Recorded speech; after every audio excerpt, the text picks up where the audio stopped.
જો ખેડૂત મિત્રો આ વખતે ના જાગ્યા ને તો ખૂબ મોડું થઈ જશે.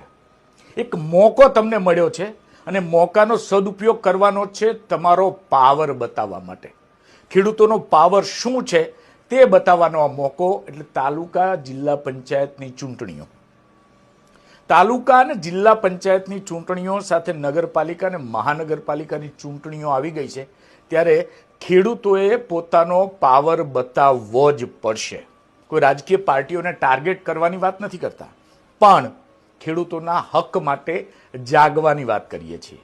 મારાના બદલે સારો ઉમેદવાર પસંદ કરશો તો ચોક્કસથી ખેડૂતો જે મુશ્કેલીનો સામનો કરી રહ્યા છે તેમાં મોટી રાહત મળશે. પણ ચૂંટણી સમયે જ્ઞાતિ, જાતિ, સગા સંબંધી અને પક્ષના વાડામાં વહેંચાઈ ગયા તો અત્યારે જે પરિસ્થિતિનો આપણે સામનો કરીએ છીએ એ પરિસ્થિતિ એવી ને એવી રહેશે.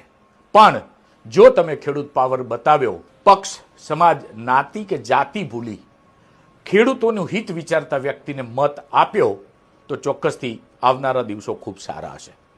જય ખેડૂત સમાજ, ખેડૂત ભાઈઓ, હું છું આપનો ખેડૂત મિત્ર વિનોદ.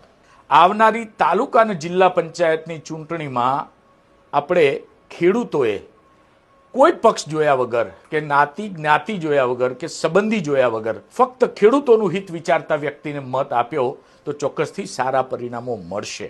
રાજ્યમાં તાલુકા પંચાયત, જિલ્લા પંચાયત, નગરપાલિકા અને મહાનગરપાલિકાની ચૂંટણીઓ જાહેર થઈ ગઈ છે.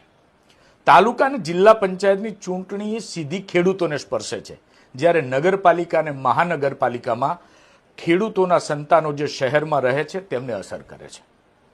આવા સમયે જો તમે રાજકીય પાર્ટીઓના બહેકાવામાં આવી, કારણ કે જ્યારે ચૂંટણી આવી છે ત્યારે વચનોની લાહણી થશે અને વચનો તો એવી રીતે વહેંચાશે જાણે તમે નાના બાળકને બિસ્કીટ આપતા હોય.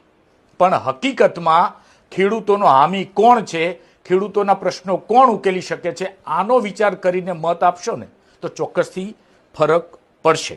ખેડૂતો આજે અનેક પ્રશ્નો સામે ઝઝૂમી રહ્યા છે.